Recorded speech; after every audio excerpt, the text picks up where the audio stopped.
it's pretty likely that the feds are going to confiscate your cash, my cash, everybody's cash. It's kind of scary, actually.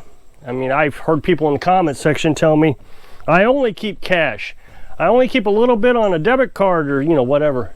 If you have cash and it's stored in your safe or whatever, it's quite likely after next year, you may not be able to actually use that cash.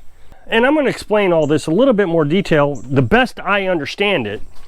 The problem is they've made the bill or the executive order, I guess it's executive order, I think it's like 1407 or something, it doesn't matter, that it's so confusing, it's hard to understand what they're trying to do, but there's a lot of interpretations out there saying that they're going to start this year. So I've been trying to advocate that you need to get as self-reliant as possible. I've been saying this for the very longest time, and I think all my old subscribers, not old, I mean they're not aged old, I'm talking about folks who've been with me a long time, have a clear understanding of what I've been trying to put out. But recently the channel has been growing leaps and bounds, and you get a lot of commenters who haven't watched my videos in the past, so they just assume what I'm talking about is you know, they've already got the better plan. So I really encourage everybody to pay attention to what it is we've been doing. We can live completely self-sustaining if we chose to. We live off-grid, got some solar panels, we got a well water, we got our house, we got firewood, 15 years worth. We can cut down another 30 years worth in the woods. We have the tools that we can do that without gasoline. We have generators, but we don't need to run the generators. We can run the well off the solar. And that would be the only reason we would use solar if things went bad and we couldn't do anything.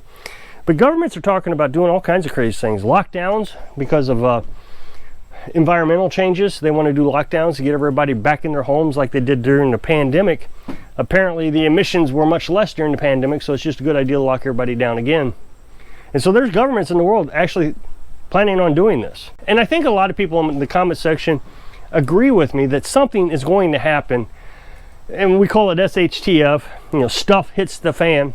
We've already set up our lives that we kind of live as though SHTF has already happened. Yes, we still have the truck, but we don't have to have the truck.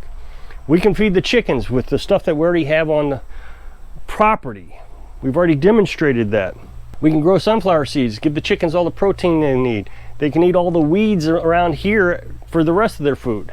And so I hear folks all the time say, well, I live in the city. It's not possible for me. So what am I supposed to do? Get out of the city. I understand that people think this is impossible, but I had a commenter the other day who truly understands what I've been talking about. I mean, I absolutely thought he got it. He says, Rob, you make it sound like anybody can achieve this. And that is true. Anybody can do what we have done. First step, we got debt free. And what I'm about ready to tell you is absolutely critical. You have to be debt free. I don't care if you believe in some sort of conspiracy that all the printed money and all, you know, whatever, none of that matters. If somebody thinks you owe them something, you are now enslaved to them. But if you don't owe anything, then you're not enslaved. But what about property taxes? And I've talked about property taxes endlessly on this channel. We only pay $48 a month. Well, last year we paid $24, but they're going to raise it to $48 because we built a tiny house. You can find states that don't have any property tax. Missouri, out here in the country, has very low property tax. You can find places like this. And, you know, people talk about my place looking like a dump, and it does. It also has this big power line running through it. It does. Oh, that doesn't make you off-grid. You got a power line. Well, the power line reduces my tax bill, my tax burden. Like I said, all these conspiracy theories are out there telling me, well, they're just going to take your property away from you anyways. So if you think that way, then you already think it's hopeless and there's nothing you can do to save yourself or to help yourself. The other thing that I hear a lot is, well, you might be living off grid, but if SHTF happens, people are going to come down and storm your place. They're going to take it. And I've talked about this too. It's, again, all these new subscribers who come in, they make a comment on one video that they've seen, and they say, well, you know, obviously you don't know what you're talking about. Why is a horde of people going to come down to my place and take my 20 chickens? A horde of people are going to come down and take my chickens. It seems like a wasted effort and ammo and possible risk of death. Keep yourself small. and stop stockpiling, because the people, the hordes of people, those are the people they're going to go after. If you got 1 million jars of food and there's 24 people out there, they've got plenty of food at your house. My house, they don't have plenty of food because I make my own food on a regular basis. I keep enough food in case something happens to my chickens that I can replace my chickens through incubation. So we can about over 300 jars of pints of food. And yeah, that would feed the horde of people, you know, a couple days, but it's not going to feed them very long. So the effort to my little tiny house just isn't worth it.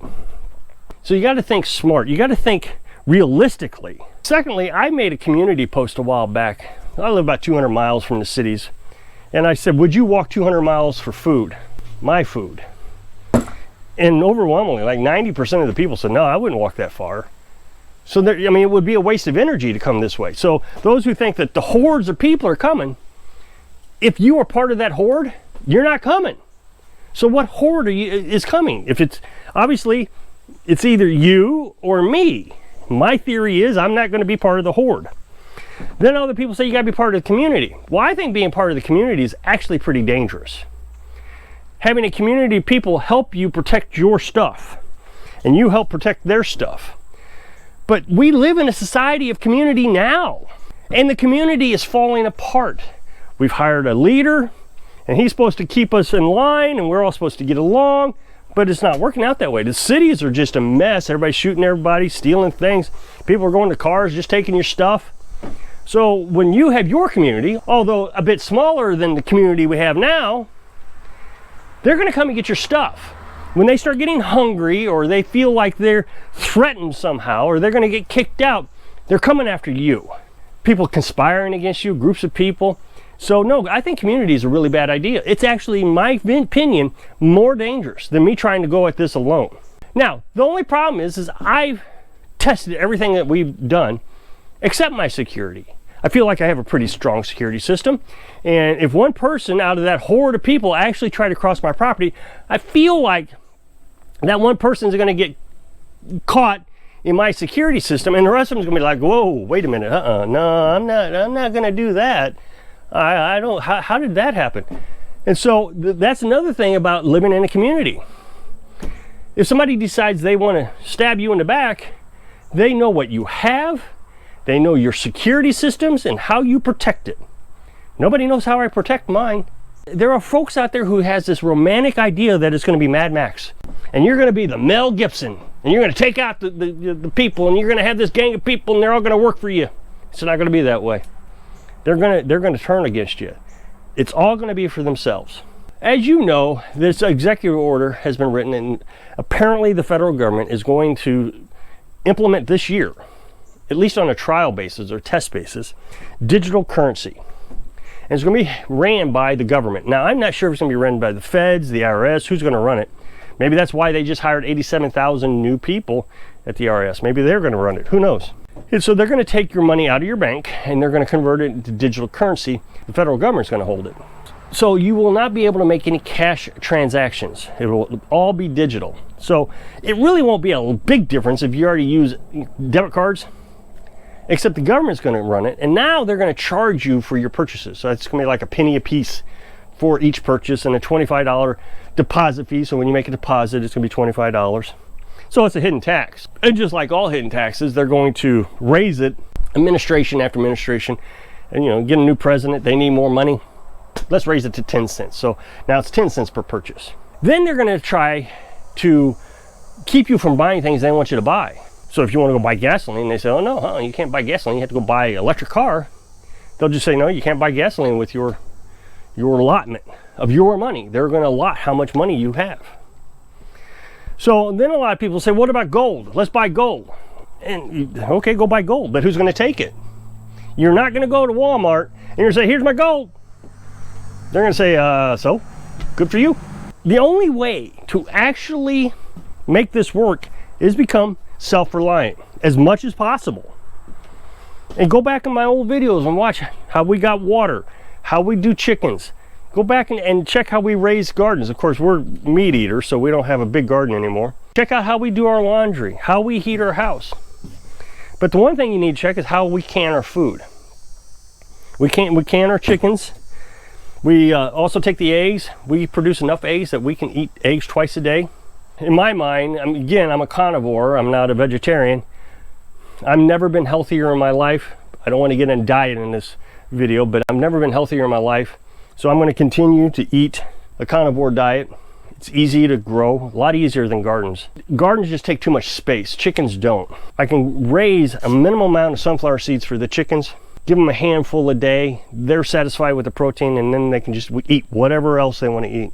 If it is SHTF, you can go along ditches. You know, they're going to stop cutting ditches, but you can go along ditches and get the nutrients that you need. But being in the city is going to be pretty dangerous.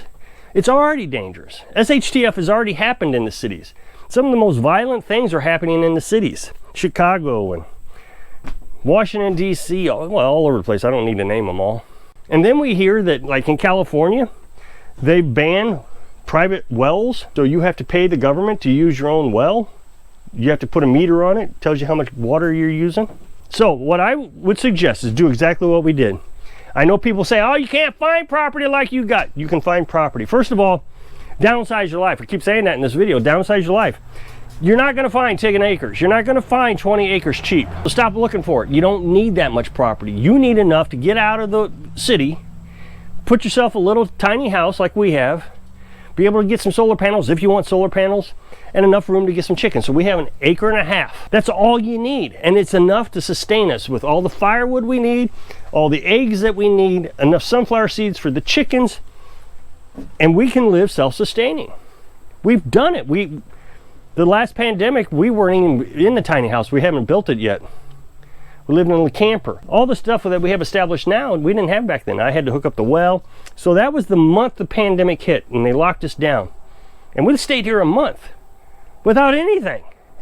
So it can be done. Now that we have all the stuff established, being able to can food, and you got to, every time you do something, you got to think, can I do without this, or how do I make it if I can't? For example, this has a metal lid on it. We bought Tattler lids. Tattler lids are reusable. That should last us the rest of our life, Tattler lids. Whereas metal lids, you'd always have to go out and buy more lids because you're going to run out. So you got to think self-sustaining. How can you continuously produce things without the help of outsiders, stores, government, roads? Get yourself some water. So I've talked about water recently in a video. I'll link that video at the end of this video right here. So I hope I can inspire you to get ready so you can live your dreams.